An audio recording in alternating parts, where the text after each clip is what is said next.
బట్టి ఆధారపడ్డది ఎవడు ఇంప్లిమెంట్ చేయాలి. ఒక అవకాశం చెప్పండి పురుషోత్తం గారు. సార్ అంటే ఫ్రీ బీస్ వల్లనే గెలుస్తారని కూడా గ్యారంటీ లేదు సార్. ఇప్పుడు లాస్ట్ టైం ఎలక్షన్ అయితే కొంచెం ప్రభుత్వ వ్యతిరేకత అంశంతో వచ్చింది అని అనుకోవాలి. ఎందుకంటే దళిత బంధు లాంటి ఫ్రీ బీస్ కూడా వారు కూడా అవతల పార్టీ వాళ్ళు కూడా అంటే ఫ్రీ బీస్ వల్ల గెలుచుడు కాదు. ఇప్పుడు ఫ్రీ బీస్ హామీలు ఇచ్చారు కాబట్టి అది ఇంప్లిమెంట్ చేయమని ప్రతిపక్షం ఒత్తిడి చేస్తుంది. రుణమాఫీ వాళ్ళు 4 సంవత్సరాలు చేయాలి, వీళ్ళు చేయండి అంటే 6 నెలల్లో చేశాడు. ఆ 20,000 కోట్లు పోయినాయి. ఆ 20,000 కోట్లు ఉంటే వాళ్ళ పరిస్థితి రాదు కదా.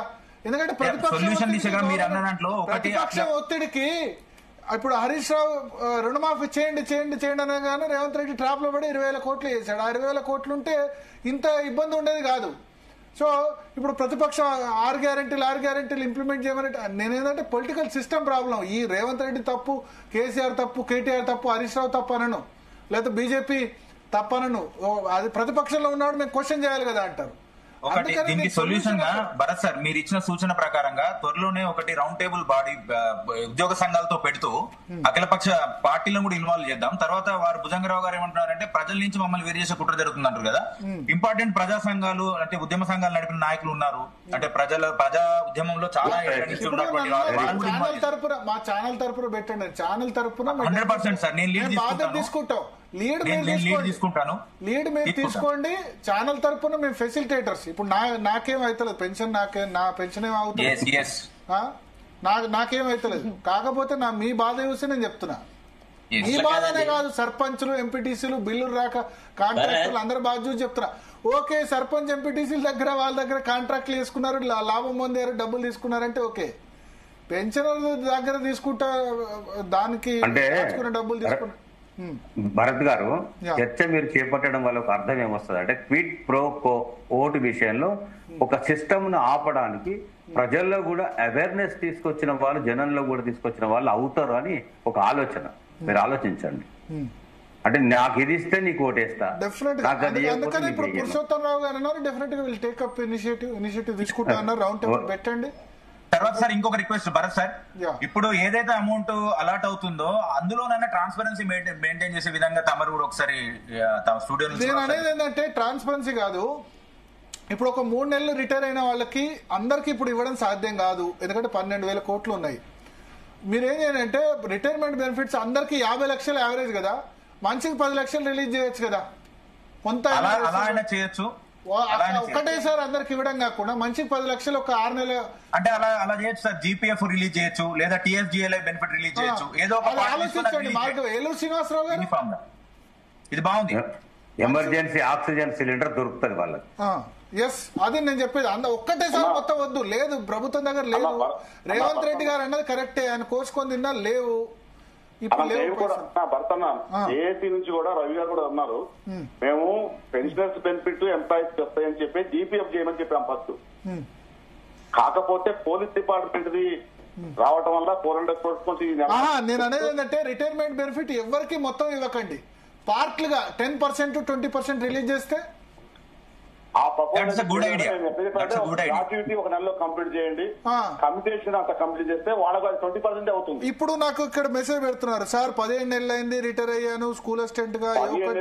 లాస్ట్ ఇయర్ 9,500 మంది అయ్యారు, ఈ ఇయర్ 8,500 మంది అయ్యారు. మొత్తం సుమారుగా 18,000 మంది ఎంప్లాయీస్. ఒకసారి జీపీ కొట్టమనండి, ఒకసారి గ్రాట్యుటీ కొట్టమనండి, ఒకసారి కమ్యూనికేషన్. అదే ప్రపోజ్ ఇచ్చామన్నా మేము. అది ఇస్తే గనక సగం మంది అట్లీస్ట్ బయటపడతారు. లాస్ట్ ఇయర్ ఫస్ట్ 2020 రిటైర్ అయిన వాళ్ళు బంద్ చేసి 2024లో మనసుంటే మార్గం ఉంటుంది. 2024 రిటైర్ అయిన వాళ్ళు కొద్దిమంది జీపీఎఫ్ మేము చెప్పింది కూడా ఎవరికి కూడా టోకెన్స్ రికమెండేషన్ కొట్టొద్దు. ఏ లీడర్ ఇచ్చినా సీనియారిటీ ప్రకారమే కొట్టండి. అది కూడా మాకు ఏదైతే చెప్తారో అదే పే చేయండి అన్నా. కాబట్టి ఈ మంత్ లో అంటే ఎమర్జెన్సీ కేసెస్ హాస్పిటల్లో ఉంటే అట్లాంటి సందర్భాల్లో ఏమైనా కన్సిడర్ చేయొచ్చు అదే సర్టిఫికేట్ అట్లా ఏమైనా ఉంటే కనుక. భరత్ గారు చెప్పండి సార్. ఒకటి, ప్రభుత్వం చేసే దుబారాను కూడా కనుక తగ్గిస్తే చాలా సమస్యలు. అదే అన్నా సార్, ఎవడు అడిగాడని ఫ్రీ బస్సు సార్. అది కాదు సార్, ఈ ఫుల్ పేజ్ అడ్వర్టైజ్మెంట్స్ ఎందుకు సార్? ఏం చేయకున్నా ఎన్ని లక్షలు కూడా సార్ ప్రభుత్వం ఈనాడు ప్రచారం మీద చేస్తున్నటువంటి ఖర్చును కనుక చూస్తే లేదు కేసీఆర్ గవర్నమెంట్ పెట్టినంత పెట్టట్లేదు, ఐఎన్పిఆర్ ఖర్చు ఏం పెట్టట్లేదు. మేము మీడియాలో ఉన్నాం కదా, వాళ్ళు పెట్టిన దానిలో వీళ్ళు 10% కూడా పెట్టట్లేదు full page advertise. Warangal Nalgonda పోతే కూడా హెలికాప్టర్స్ వాడుతున్నారు కదా సార్. అది ఒకటి కన్సిడరేషన్. కానీ దానికి వాళ్ళు ఏం చెప్తారంటే కాన్వాయ్ 10 మంది పోవాలంటే గదే అవుతుంది, ఇది అవుతుంది. ఇవన్నీ చిన్న చిన్న దుబారా వేరే ఏంటంటే ఫ్రీ బీస్ మీదనే మోస్ట్లీ పోతున్నాయి. ఎంత అవుతుంది హెలికాప్టర్ పోతే 5 లక్షలు 10 లక్షలు అవుతుంది, కానీ 2 కోట్ల మందికి ఎలక్ట్రిసిటీ ఫ్రీ 200 యూనిట్లు ఎవడిమ్మన్నాడు? ఆర్టీసీ బస్సు ఫ్రీ ఎవడిమ్మన్నాడు? ఇవి తీసేయాలి కదా. కళ్యాణ్ లక్ష్మి షాదీ ముబారక్ లక్ష రూపాయలు ఒక్కొక్క కుటుంబానికి ఇస్తే ఎంత అవుతుంది? ఏం దానికి ఆ కళ్యాణ్ లక్ష్మి షాదీ ముబారక్ కింద బెనిఫిట్ పొందుతున్నవాడు లక్షలు కట్టం 20 లక్షలు కట్టం ఇస్తున్నవాడు కూడా ₹1,00,000 తీసుకుంటున్నాడు. పరిస్థితి ఇలాగే ఉంటే మరో వెనిజులాగా మారడం అతి త్వరలో ఖాయం. ఇలా జరుగుతుంది. ఓకే. సో శరత్ గారు లీగల్ గా అయితే డెఫినెట్ గా ఫైట్ చేయొచ్చండి. If they have got the will, వాళ్ళు కనుక ఒకవేళ మేము కొట్లాడతాం వాటి కోసం మేము చేస్తా అంటే beg borrow steal, it is your obligation, you need to oblige it, you need to honour it, that's all. వాళ్ళు అడగక ఇదంతా ఎట్లుందంటే ఇందులో ఈ సంఘాలలో అంత అనైక్యత సార్. వీళ్ళు పైకి మన మైక్ ముందర మన కెమెరాల ముందర మాట్లాడిన ఐక్యత వీళ్ళు నిజ జీవితంలో చూపెట్టలేరు. మనం ఎప్పటి నుంచి చూస్తున్నాం సార్, స్వామినాథన్ అప్పటి నుంచి చూస్తా ఉన్నాను నేను. ఈ ఉద్యోగ సంఘాలు, ఈ పూర్ణచంద్రరావులను, వాళ్ళను వీళ్ళను, ఎట్లాంటి వాళ్ళని చూసినాము నాయకులను. తలో తీరు, తలో పద్ధతి. ఇప్పుడు ఎట్లాంటి వాళ్ళని చూస్తున్నారు? అదే కదా. ఇప్పుడు సమరం చేస్తాం, యుద్ధం చేస్తామని నాయకులు ముందుకు పోతే మీరు ఆయుధాలు అందిస్తారు, సమాజం నుంచి సపోర్ట్ వస్తుంది, మీడియా సపోర్ట్ ఇస్తుంది. మేమే సలహబడి సంకల పెట్టుకుని సక్కగా కూర్చున్నాం. సలహా చేశారు ఏంటంటే ఇప్పటి వరకు ఎవరిదైతే రిలీజ్ చేశారో లిస్ట్ ఆన్లైన్ లో పెడితే అయిపోతుంది. ట్రాన్స్పరెన్సీ, డబ్బులు సీనియారిటీ ప్రకారం చేస్తున్నారా లేదా అని సలహా ఇచ్చారు. అది కూడా చేసుకుంటే గనక బాగుంటుంది. సార్ నేను ఒక మాట చెప్పాలా భరత్ గారు, ఫస్ట్ మంత్ మాత్రం 183 కోట్లు మెడికల్ రీఎంబర్స్మెంట్ రిలీజ్ చేసామని చెప్పి డిప్యూటీ సీఎం గారు ప్రెస్ మీట్ పెట్టి మరీ చెప్పేశారు. అప్రిషియేట్ చేశాం. ఆ తర్వాత నుంచి సైలెంట్ అయిపోయారు. మీరు సార్ ఒక ప్రకటన చేయకముందే మీరు కండువాలు పట్టుకొని రెడీ ఉంటారు కదా ఉరుకోడానికి ఎక్కడికి, మంత్రుల దగ్గరికి. మీరు సార్ ఇదంతా దరిద్రంగా ఒక పద్ధతి తీసుకొచ్చినారు. పాలాభిషేకాలు, కండువాలు కప్పుడు. అందరు లేరండి, అందరు ఆ పొజిషన్ లో లేరు, అందరూ అట్లాంటి ఆ సంస్కృతిలో చర్చ పక్కదారి పట్టింది ఉంటే దాన్ని అనవసరమైన ఇది చేయకండి. లేదు సార్, కొంత డిస్టెన్స్ మెయింటైన్ చేయాలి సార్. వాళ్లే నాయకులు అని అనుకుంటే ఎట్లా? మీరు ఏ సంఘాలు వాళ్లే నాయకులు అనుకుంటే ఎట్లా? గుర్రం గాడిది ఒకటి కాదులేండి, అంటే గుర్రాలు లాంటి వాళ్ళు చాలా మంది ఉన్నారు. దూరంగా మంచి వాళ్ళని ఎవ్వరు అన్నారు సార్. మీరు దాన్ని బాధపడద్దు, మీరు దాన్ని పర్సనల్ గా తీసుకోవచ్చు. మీ గురించి అనలేదు నేను అనేది, మా గురించి కాదు. పబ్లిక్ ఆనాడైనా ఈనాడైనా ఉపాధ్యాయుల ఉద్యోగుల పక్షాన పోరాడే వాళ్ళు చాలా మంది ఉన్నారు. కానీ హైలైట్ అయ్యే వాళ్ళు ఒకళ్ళో ఇద్దరు ఇప్పుడు బెనిఫిట్ అండి. భారత్ కి పర్సనల్ గా ఏం బెనిఫిట్ లేదు కదా, ఒక కాజ్ ని ఎక్స్పోజ్ చేస్తా ఉన్నాడు. అట్లనే మాలాంటి వాళ్ళని కూడా కాజ్ అని అన్నప్పుడు చాలా సార్లు మద్దతుగా నిలబడుతున్నాం. కానీ కొట్లాడే పోరాట యోధుడు కావాలి కదా.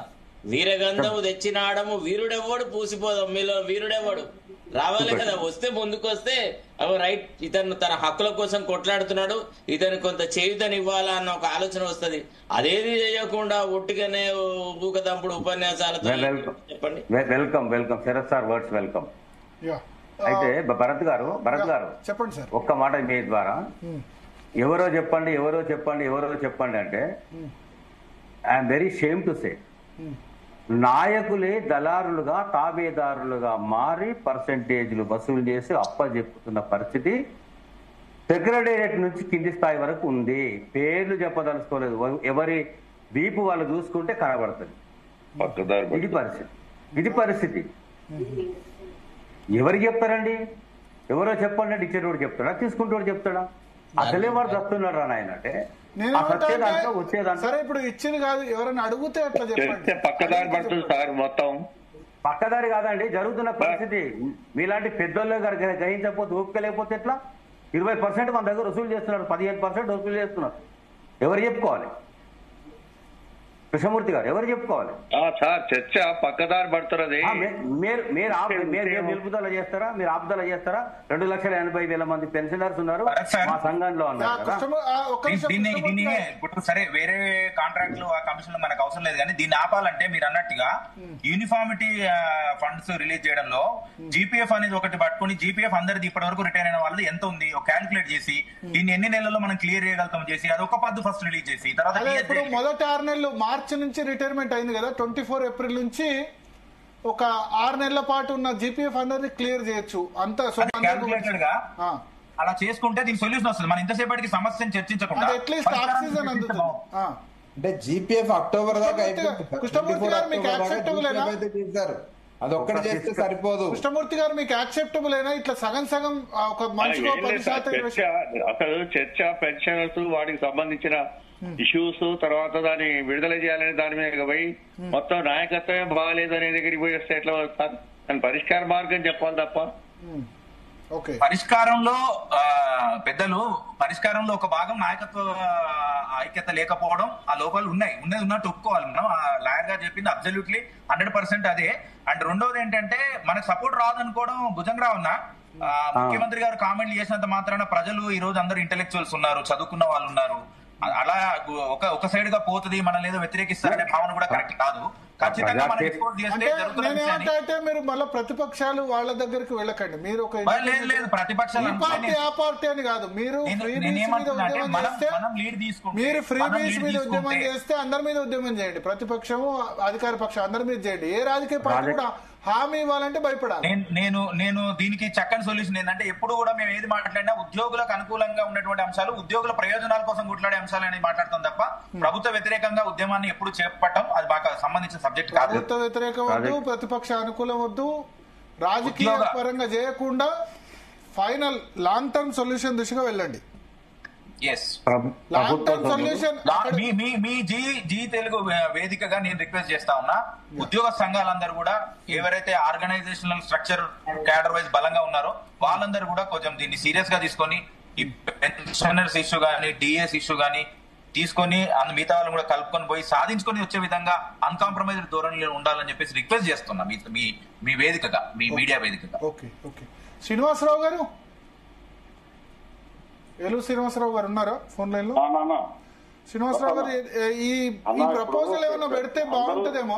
సీనియర్లే గతంలో లేనంత ఇదిగా ఇప్పుడు ఉపాధ్యాయ సంఘాలు అయితేమి, పెన్షన్ సంఘాలు అయితేమి, వర్కింగ్ ఎంప్లాయీస్ అయితేనేమి, అవుట్ సోర్సింగ్, కాంట్రాక్ట్ అందరితోటి ఒక జేఏసీగా ఏర్పడటం. అది మొదటగా అవన్నీ ఏర్పడ్డది కూడా యూనిటీ చూపించడానికి ఇటువంటి సమస్యల పైన గవర్నమెంట్ మెడలు వంచడానికే. కానీ పెన్షనర్స్ చేసినంత వాళ్ళు మాకంటే ఎక్కువ చేస్తున్నారు. వాళ్ళ పెద్ద సంఘాల వాళ్ళు గ్యాదరింగ్ కానీ వాళ్ళు చేసేది కూడా గవర్నమెంట్ కి ఏదైతే ఇప్పుడు ఇందాక అన్నారు కదా, పెన్షనర్ బెనిఫిట్స్ కాదు, రావాల్సిన పాత బకాయిలు ఇప్పుడు బకాయిలు కాదు, పాత బకాయిలు ఇవన్నీ మీరు చేయాల్సిందే.